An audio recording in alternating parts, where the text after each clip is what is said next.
Hello and how's it going everyone? Welcome to the first episode of Padawan Shadow. In this video, we will be breaking down the absolute masterful conclusion to Season 2 of The Mandalorian.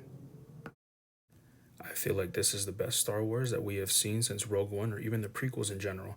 There were so many moments this season that had us on the edge of our seats, wanting for more. Mind-boggling revelations and epic returns that came out of nowhere to say the least.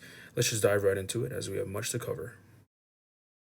We get right into a space chase as we see the Slave One going after a Lambda class T4A shuttle, or also known as an Imperial shuttle. Now, just a brief background to these shuttles: they are a multi purpose transport using the Galactic Empire, carrying cargo and passengers alike. Even the Empire's most powerful figures, such as Sidious and Vader, use these shuttles as modes of transportation. While equipped with a hyperdrive, the shuttle is also armed with two forward-facing double laser cannons, two wing-mounted double cannons, and a rear-facing double laser cannon. After coming up on its rear, Boba hits the shuttle with an ion cannon, knocking out all communications and basically disabling the ship in its entirety. He warns them that they are about to be boarded. After locking on and boarding, we immediately see one of the Imperial pilots taking Dr. Pershing hostage as some sort of shield against the Mando and Kara. He then goes on to taunt Kara about her homeworld of Alderaan and how he was on the original Death Star to witness its demise at the hands of Grand Moff Tarkin. She shoots the pilot right in the face, as it is also revealed that Pershing is a clone engineer. In Season 1, we see that he has the same badge on his sleeve that the clones on Kamino wore as well. As the next scene begins, we see the Slave One landing right next to a familiar ship in the near background. It is the Gauntlet, belonging to Bo-Katan.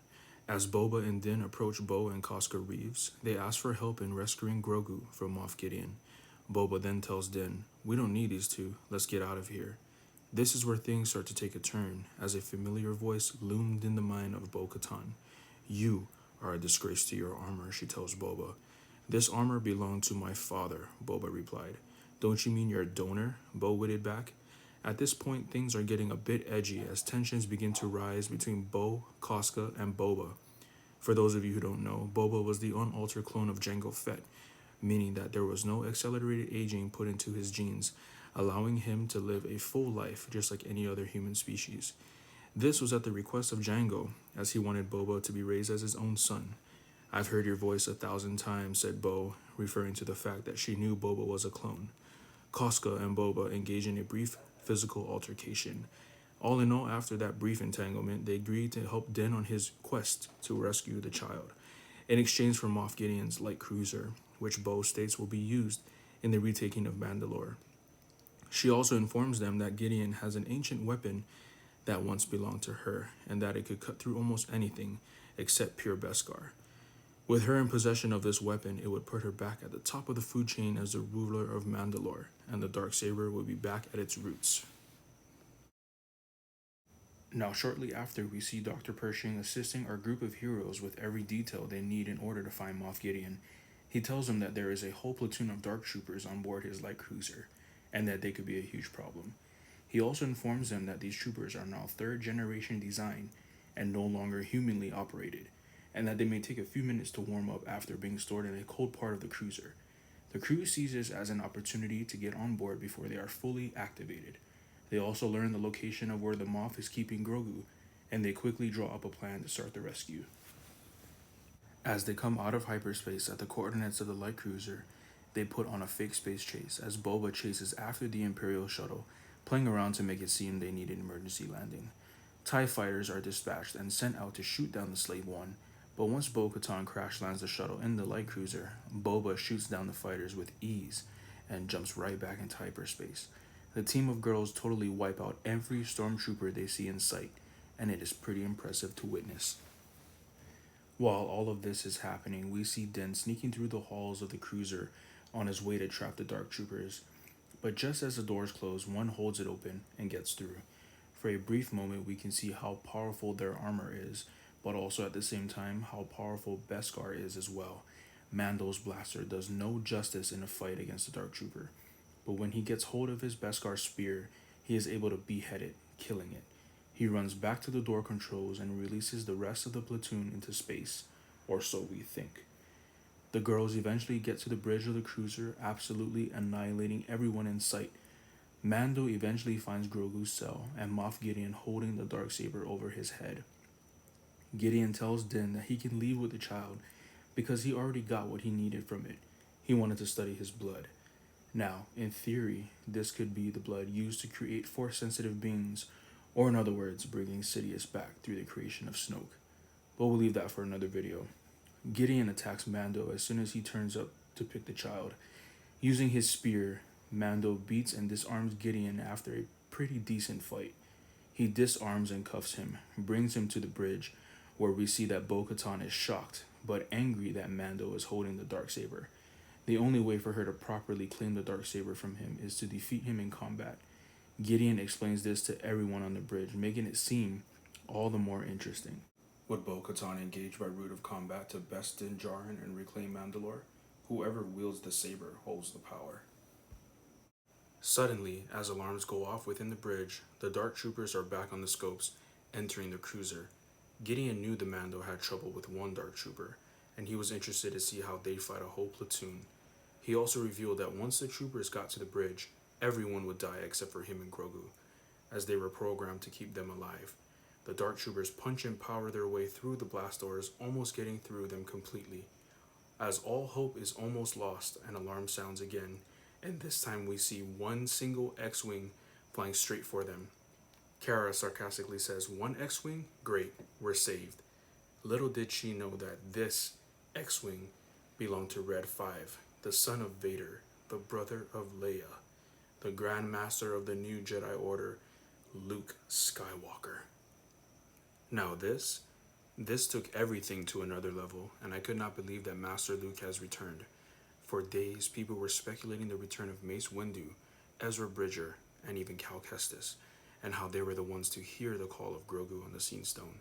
But yet again, we have a Skywalker, and I couldn't have been happier. This really felt like Star Wars again for me, and I felt just like a little kid for a brief moment as soon as I saw the green emitting from his lightsaber. As Luke makes his way towards the bridge, he absolutely annihilates every Dark Trooper in sight, making them look like child's play. Here we see Luke in his prime, deflecting blaster shots and cutting through these Dark Troopers with ease. Moff Gideon, realizing that it is indeed Luke Skywalker, tries to kill himself, probably because how much Luke was feared throughout the galaxy. As Luke wanders the halls in a dark hooded robe, it kind of brought me back to Revenge of the Sith, seeing Anakin absolutely destroy the Separatist leaders on Mustafar, like father, like son, both with such mastery in their fighting styles. As Luke nears, we see Grogu anticipating, watching his every move on the security footage from inside the bridge. Not only has Luke mastered different forms of lightsaber combat, we also see him show his mastery in the Force, using push, pull, freeze, and crush. As he blows through one last bit of troopers, Mando opens the door, and there he is. The son of Skywalker himself, Master Luke, has answered the child, and came to his exact location. He reveals to Din that he is indeed a Jedi. As he pulls his hood off, we see a CGI version of a young Mark Hamill, just as we saw him in The Return of the Jedi. Luke summons Grogu to him, and after getting permission from Din, he slowly makes his way over to the Jedi Master, but not before being held one last time by the warrior that came across the galaxy to save him, Din Djarin. Mando takes it a step further and removes his helmet, sort of like a "let me look at you with my own eyes" moment. Grogu was indeed a son to Din, but he promises that their paths will cross again and not to be afraid. As the child makes his way over to Luke, we see and hear a very dear old friend again, R2-D2. We can clearly see that R2 is so excited to see a Yoda species, but maybe even taking it a step further to say that maybe R2 remembered him from the Jedi Temple on Coruscant. Ahsoka did say that the child was trained by many masters in the temple. This could all be a possibility in theory, of course. Luke picks up the child and bids them farewell, and ends with the most iconic line in Star Wars, "May the Force be with you." At this point in the ending, I'm not crying, you're crying. They walk to the elevator, we see Grogu give one last glance to Din, the door closes. Season 2, in the books. After the end credits, we see Jabba's palace on Tatooine. Fennec Shan and Boba Fett kill all of the Gamorrean guards coming down the staircase into the throne room, where we see Bib Fortuna sitting on Jabba's throne. Bib was one of Jabba's officials, and even he is still alive after the Return of the Jedi. How? Not so sure. Boba shoots and kills Bib, taking his place as king of the underworld, just like how Jabba was. Now he and Fennec will rule in the Book of Boba Fett coming out in December of next year. I am also hoping that we will see Grogu training with Luke at his new temple, and maybe we'll get answers to who Yoda species really are and where they're from. Maybe we'll get a young Ben Solo before he turns into the villain we all know as Kylo Ren from the sequel trilogy. This was an amazing end for a season, and I cannot believe we got Master Luke back in his prime. This is what Star Wars is all about, and I'm so grateful to George Lucas, Dave Filoni, and Jon Favreau for that.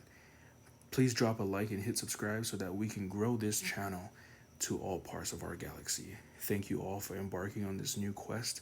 Have a blessed rest of your day or evening, no matter where you are, and may the Force be with you.